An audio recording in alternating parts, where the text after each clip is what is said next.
প্রিয় ভাইয়েরা, এই দুনিয়াতে যত অপরাধ হয়, যত অন্যায় হয়, যত অপারেশন আর জুলুম হয়, তার মূল কারণ হচ্ছে আমরা আখিরাতকে বিশ্বাস করি না। ঠিক কি না? আল্লাহর সামনে যে আল্লাহর সুপ্রিম কোর্টের কাঠগড়ায় যে আমাকে দাঁড়াতে হবে, এই চিন্তাটাই আমাদের মাথায় নাই। চিল্লা এখন ঠিক কি না? এই চিন্তা যদি কারো মাথায় থাকতো, সে স্ত্রীকে পিটাইতে পারতো? এতিম ছেলেরে মারতে পারতো?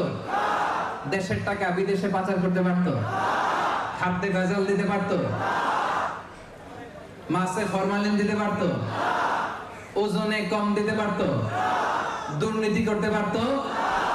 এজন্য আখিরাত আমাদের মনে আশা জাগে, আমরা মারা যাব, লা দাইর ওয়া ইন্না ইলা রাব্বিনা লামুনকালিবুন।